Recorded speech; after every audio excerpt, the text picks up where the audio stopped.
Hi there, and welcome to the podcast. My name is Karen Fabian, and I'm so glad you're here. I know you've got limited time, so thanks for spending some of it with me.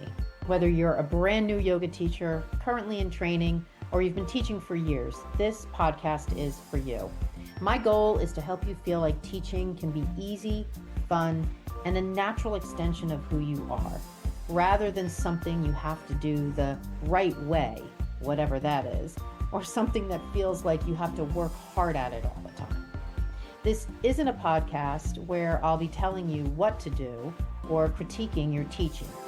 Instead, I'll share frameworks, skills, and techniques you can experiment with to see what works for you, especially when it comes to understanding anatomy, cueing, and sequencing. I'll share ideas that may challenge what you believe about what it takes to be a yoga teacher.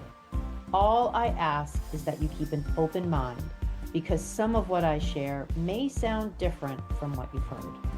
We'll also talk about the mindset of a confident teacher, not only because it's such a big part of empowered teaching, but because it's rarely discussed. With that, welcome, and let's get into today's conversation. Hi there. Welcome to Conversations for Yoga Teachers. I'm your host, Karen Fabian, and this is episode 412. I'm recording this on July 9th, 2026, and this will go live on July 13th. I hope you're having a good start to your summer. We're kind of in the thick of it here. I had a chance, not last weekend, which was July 4th, but the weekend before, to go to Kennebunkport, Maine, and it was really fun. I'd never been there before. I am absolutely a summer person, so I love doing stuff in the summer, and I kind of have to nudge Ben to, get on board with me. He just as soon play golf the entire summer, which is totally fine. But I do like to go out and do some local trips. And because I live in Boston, we've got a lot of local things that are just a couple of hours away and are really fun and really beautiful. So shout out to Kennebunkport. And if you've ever been there, it is beautiful. And we were just there for the weekend. I got a couple of really nice walks in, took in some sightseeing, did a little shopping. We had a couple of nice dinners. We had this really cool dinner at this place called, I want to say Fire. It was a Argentinian barbecue place, and we ate outside, and the ground was all crushed shells, which was really cool. And they had an open air barbecue, and the food was just exquisite. This one thing I had was a grilled provolone cheese in this some mixture of like olive oil and roasted tomatoes. It was absolutely unbelievable. You know, when you have a meal that's so good that the appetizers fill you up before you even get to the entrees, and that was definitely one of them. So I wanted to talk today about a couple of different things you can experiment with in your classes in terms of transitions from pose to pose. And, especially if you're the kind of teacher like me who uses a signature sequence, this is a way to take your signature sequence and insert a couple of things that are a little bit different and give it a little bit of a different feel. And as much as I know teachers like to focus on that. They like to feel like they're changing their sequence all the time. And, if you've listened to any of my podcast episodes or my social media, you know that I talk a lot and advocate for teachers to be using a signature sequence rather than giving in to this belief that you have to change it all the time. By the same token, I know that teachers like to stick in a couple of new things or try a couple of new things to keep the sequence feeling a little different. And so there's this balance between allowing yourself to lean into teaching something that you're super familiar with. So you're really confident doing it and you're really present and you can really help your students, and balancing that with an interest you have maybe around sharing a particular theme from an anatomy standpoint, or teaching students a new skill, or giving them a interesting transition that maybe they've not experimented with before to try. So the idea here is not to change the whole architecture of your signature sequence. It's really more about inserting maybe one or two of these things that you can experiment with to give the overall sequence a little bit of a different feel. So with that, let me share with you some of these. And, of course, I recognize I'm on the podcast here, and this kind of thing might be better in video format. And, honestly, maybe I'll make a video for it, but I think I'll be able to talk you through it, and you're going to be able to visualize in your mind what this looks like. I actually think for this part of the conversation, that's better for you to start to leverage, in your brain, that idea of visualizing as I'm walking you through these things. What does this actually look like? And I know because you're a yoga teacher, you're going to naturally do that anyway. So the first one is Warrior One to Warrior Two. And the reason I wanted to start with this one is because it's pretty fundamental, but yet it's one that teachers avoid because a lot of teachers have this belief that they were told in teacher training that this is an unsafe transition to do, that it's unsafe to move people from Warrior One, where the pelvis is facing forward, to Warrior Two, where the pelvis is facing to the side. And I've racked my brain to try to come up with reasons why this would be true. I can't think of anything. This, in my opinion, from an anatomical standpoint, is not a true statement that it's unsafe to take people from front facing pelvic position to lateral facing.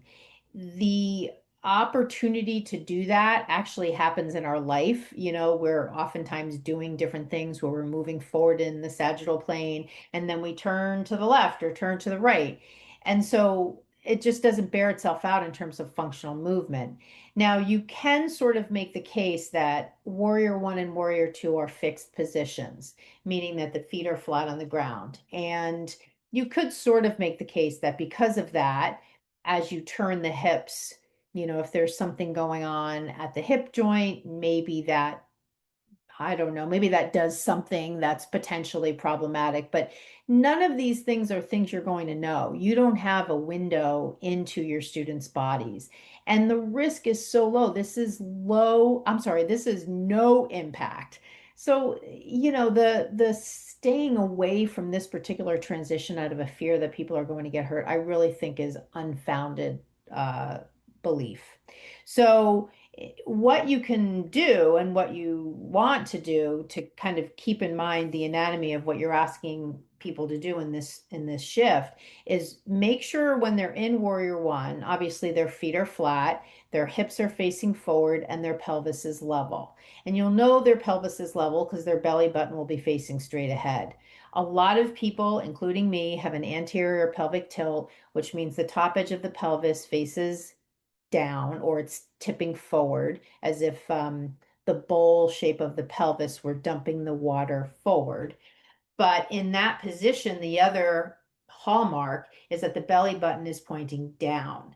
So you want to be sure people have a level pelvis when they're in Warrior One, both feet are flat, hips are facing the front.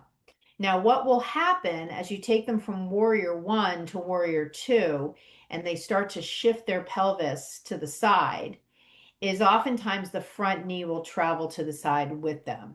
So let's say they're in Warrior One with their right foot forward and you ask them to shift to Warrior Two, you're probably going to see that front knee, that right knee move medially, meaning to the middle. And so you want to be sure that their front knee stays straight ahead. Now, these are not forceful movements you want them to make. You want them to just simply, or you want to remind them, keep your front knee facing forward as they shift from Warrior One to Warrior Two. And you'll notice what sometimes accompanies the front knee moving medially is the right hip, the hip on the same side as the knee we're talking about here, starts to internally rotate. So they'll have the right hip internally rotating, the right hip will be sticking out. So like the right sitting bone will be sticking out to the side, and the right knee will be moving to the midline, dumping inward towards the big toe. So the really cool thing is you can either speak to the knee from a corrective standpoint or speak to the hip. So you could say, can you straighten your front knee, have it facing forward? And that will not only correct the knee, but the hip. Or you can say, can you tuck your right sitting bone under? And that will correct hip and knee as well. So technically the hip is higher up the kinetic chain, so that's really the joint you want to speak to. But it's okay if you speak to the joint that's distal, meaning further away from the midline, and that's the knee, and you'll get the result you want. So I would say that's really the big thing to think about. So if you take them in their sun salutation series and you just stick in a little, let's turn to warrior two, you could then do a reverse warrior, back to warrior two, and then windmill the arms, high to low push up, and repeat on the other side, and then do a couple of more sun Bs. So that's just a little variation you can most likely stick into your sun salutation series. So that's example number one. Now, as far as example number two, this is a pretty common transition, but I want to talk a little bit about the anatomy and some of the things that you're probably going to see from a misalignment standpoint. And that's moving people from extended side angle lunge to half bind. I don't really want to talk about the full bind because quite honestly, I don't think a lot of people can really do that unless you definitely give them straps. I want to talk about the half bind because that's way more accessible and will definitely give people benefit. But you need to understand the anatomy in order to understand the benefit. And that goes for all poses. So this is a really good opportunity for us to get into the details around the anatomy. So you have them in extended side angle. Let's say again, you're doing the first part of it. So you're going to start on the right side. So they get the right foot forward. They've got their right arm kind of perched on their right thigh, and they have their left arm sweeping up and over their head.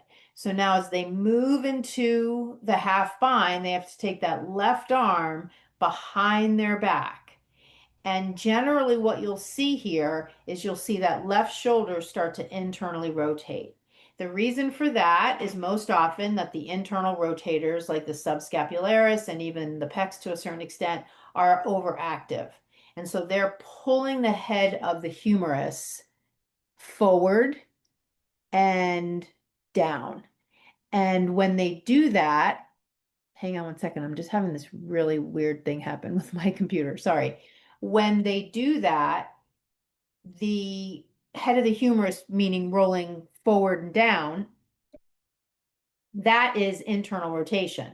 And you definitely don't want people to be internally rotating. So the idea here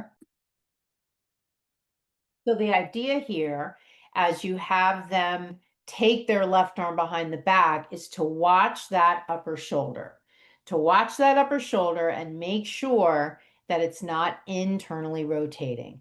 Now, the problem, of course, is that most people hunch during the day so that the internal rotators are overactive and the external rotators are underactive.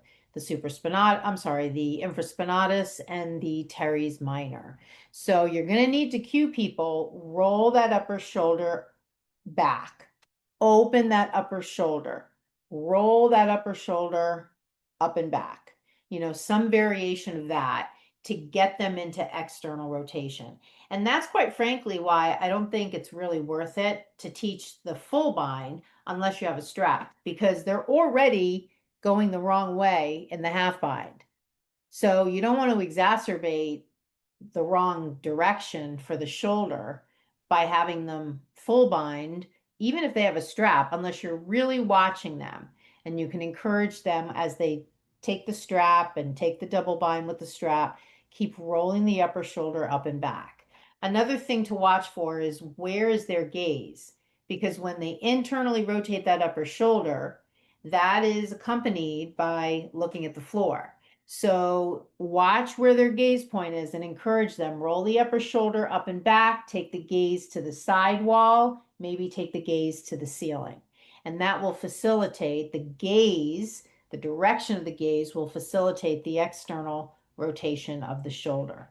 So that's a transition you can use. And just a little sidebar, you can use that in triangle too. So when you take them into triangle pose, you can have them put their, let's say they're doing triangle on the right with the right foot forward. You can have them put their left hand on their left hip to start in triangle, roll the upper shoulder back, and then take the left arm behind the back into a half bind. And that's a nice way to add a little variation to triangle pose.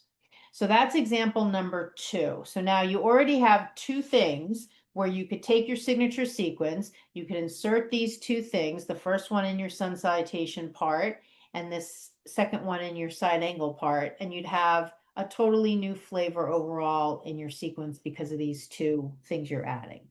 And the benefit of example 2 is that you're helping them strengthen the external rotators, which people definitely need. Example number 3 is taking people from a wide-legged forward fold into crow pose. And specifically what I mean is when you take them into a wide-legged, meaning a straddle forward fold, first take them into a position with their arms where their palms are flat on the ground. They scoot their palms back so that as they forward fold more, they bend their elbows like in low push-up, and they wrap their elbows in. And you have to be sure that their hands are pulled back enough that the elbows are stacked over the wrists, because they're going to need that alignment for when you take them into crow.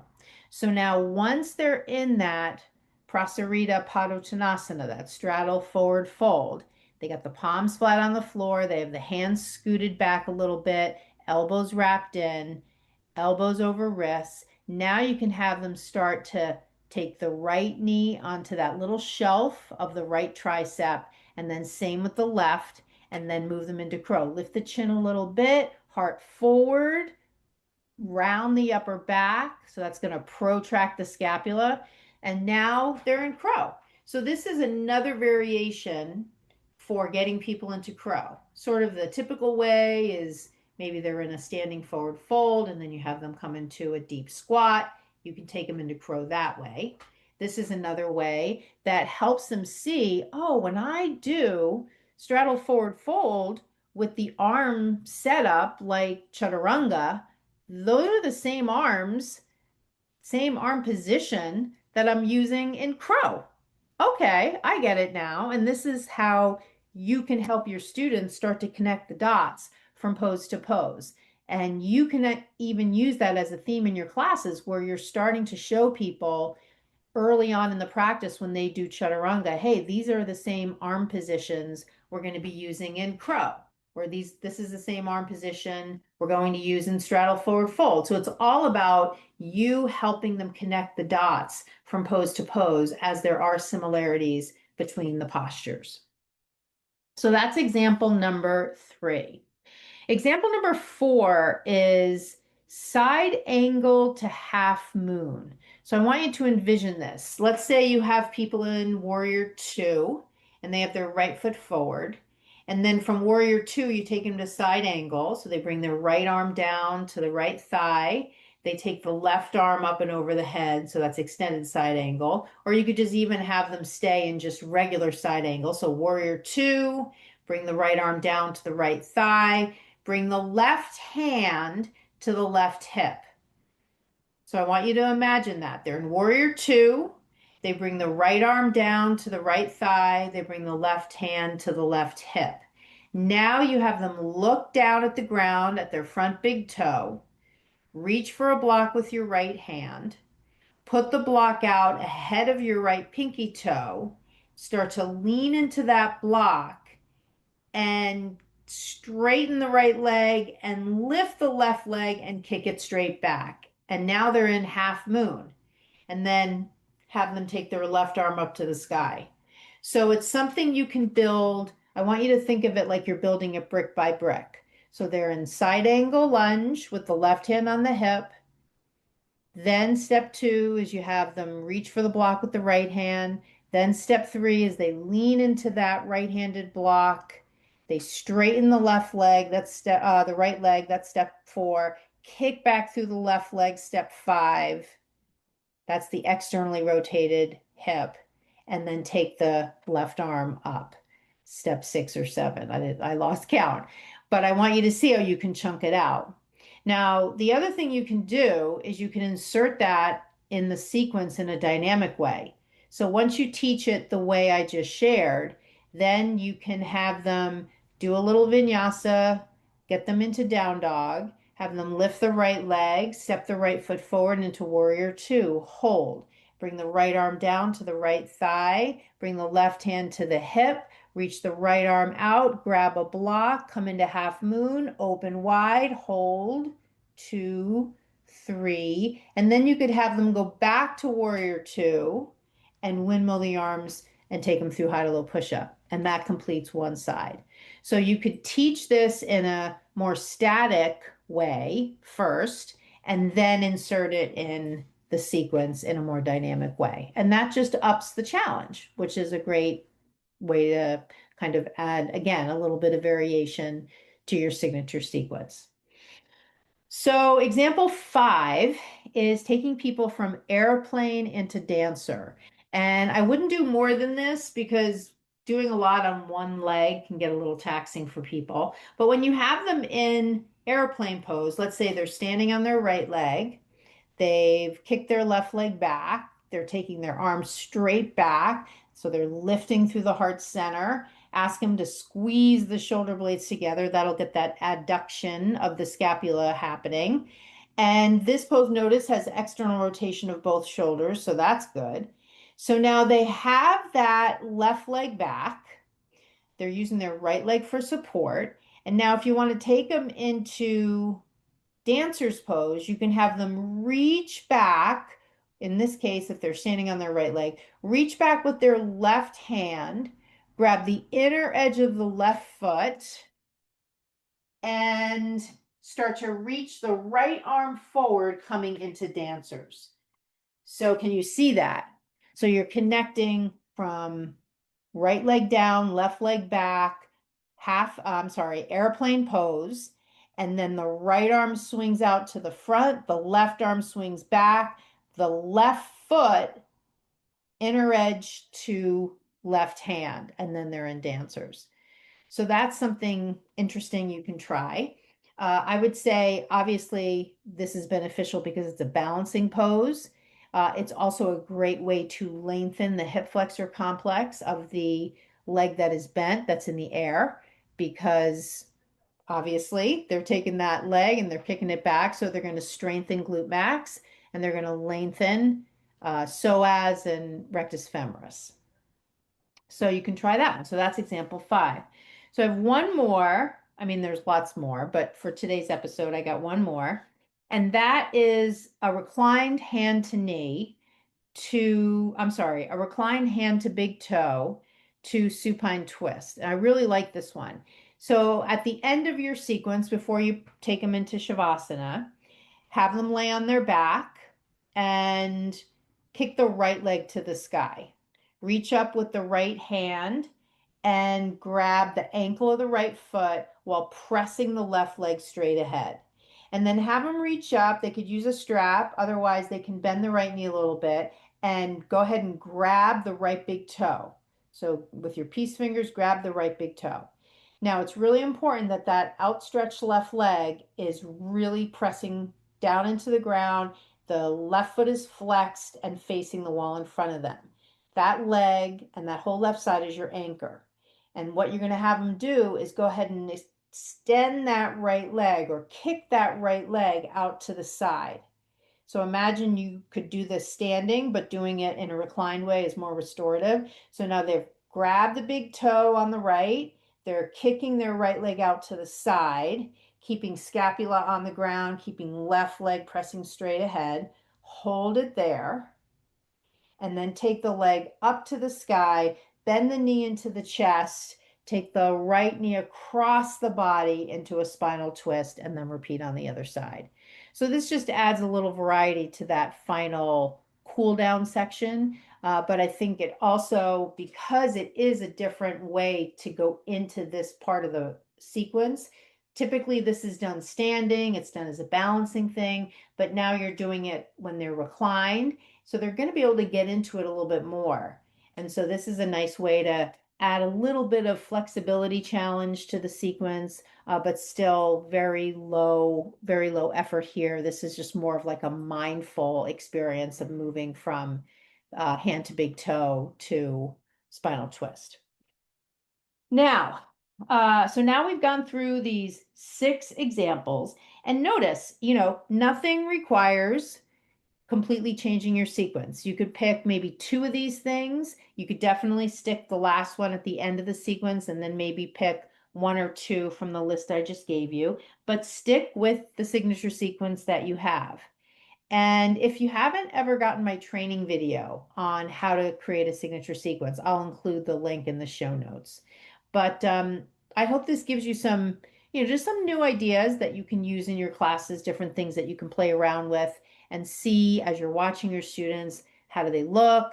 What's coming up for them from an alignment point of view? How do I feel sharing these things? Do I like these things? If you have other ideas that you want to go over, just certainly send me a note and I'd love to talk more about it on the next podcast episode. Now, I want to wrap this episode up. I was thinking the other day, because I was talking to a teacher and she was telling me she's been looking online for a yoga teacher training program to take. And so it got me thinking about what it takes when a teacher is at the point where they're looking online for a training program. There's sort of various stages of readiness that teachers are in. And when I say readiness, I mean readiness to make a change, readiness to move in the direction towards the kind of teacher they really want to be rather than kind of staying as they are. Sometimes teachers are teaching and they sort of know that their potential is greater, but they're unsure, like, what's the next step I could take to sort of maximize my potential or up level as a teacher? Or maybe they're feeling like their classes aren't really going as well as they'd hoped. So they're looking for help. And these days when people look for help, they go on Google. And that's how they end up oftentimes down various rabbit holes looking at, all sorts of different teacher training programs and not really feeling like they know what's a good fit for me. So I wanted to just take a second and see, as I'm talking to you and all the different people that will listen to this particular episode, I'm looking, or I'm it's not that I'm looking, I'm wondering, are you the kind of teacher who's at that point? Are you at that readiness point where you're ready to take another training? You're not exactly sure which one, but inside that you want to up level. Maybe you're having some trouble in your classes. Maybe you want to feel a little more confident, but you've sort of thought it through to the point where you need help, you want to get help. Geez, you're even excited about the idea of getting help. And so if that speaks to you, if you're feeling like, yeah, that's me, like I was just Googling last night for new teacher training programs, I definitely want you, and I would just say you owe it to yourself to at least check out the accelerator program I have, because it really is something different from a standard hours based training. And if it's really more about, if it's really less about the hours that you're looking for and more about feeling like I can really trust the cues that I'm sharing. I can really trust that I know what I'm doing when I teach the sequence. I can really trust myself to know how to teach the class. If that way of teaching is something that you want, then just at least checking out this program is something that I would highly recommend, because that's how I run the program. I don't run it based on hours. I mean, yes, you'll get hours that you can use towards your CEU requirement with Yoga Alliance, but it's not really about the hours. It's about helping you feel like I'm teaching and I know what I'm doing. I'm teaching and I trust myself. I'm teaching and I understand movement. I'm teaching and I know what to say. I'm teaching and I remember the sequence. I'm teaching and I'm walking around the room and I love what I'm doing. And I feel like I'm 100%, you know, in my Dharma. So if those are things that you want as a teacher, then definitely check out the link. It's in the show notes. And if you have any questions, you can certainly reach out, let me know. Otherwise you can just go ahead and grab a spot. And as soon as you enroll, I'll send you a welcome email and I'll help you get started. So with that, I'm going to wrap up this episode. Thank you so much for listening to the end. And I look forward to, and let me just say, sorry, let me just say one more thing, especially if the message I just shared resonates with you. make sure you listen to the episode before this, which would be episode 411, because I interviewed one of the teachers who recently graduated from the Accelerator program, and she was sharing in that episode how she experienced the program and how it was beneficial to her. That episode was not about that. It was an opportunity to talk to her as a newer teacher about some really big shifts that she's had in a positive direction lately. So I wanted to get her on the show and interview her and have her share with you what positive shifts she's experienced. And just naturally in that conversation, she was very complimentary about my program and how it helped her get to be the kind of teacher she wants to be. And so this would be relevant if what I just shared earlier spoke to you as well. So with that, I'm going to wrap this one up. I really appreciate you sticking with me to the end. And as always, you can always send me an email or a DM. I read every single one. There is no AI in my world when it comes to replying back to people. So it will always be me. You can be sure that when you get an email or a DM from someone that looks like me, it is actually me in the flesh. It is not AI. Thank you so much for listening, and I look forward to chatting with you on the next episode of Conversations for Yoga Teachers. Namaste. Thanks so much for listening. If this episode got you thinking about a current challenge you're having in your classes or gave you ideas that connect to how you'd like to teach, I'd love to hear from you. I know a lot of teachers try to figure things out on their own by reading books, listening to podcast episodes, geez, even mine, or watching videos on social media. And while those things can be helpful, they don't actually solve the problem. What I've seen in my work with teachers is that problem solving and breakthroughs happen when you reach out for help and get one on one support, not in an hours based program, not in a group training, but in a setting where what's going on with you is the focus. If this sounds like the kind of support that would make a difference for you, send me a message on Instagram at Barebones Yoga or email me at Karen@barebonesyoga.com. Just include the word podcast and tell me what's on your mind, your biggest challenge right now, or something you want to do next but aren't sure how to get started. I'll reply back with a couple of specific things you can try, and if it makes sense, we can hop on a call as well. You don't have to figure it out on your own.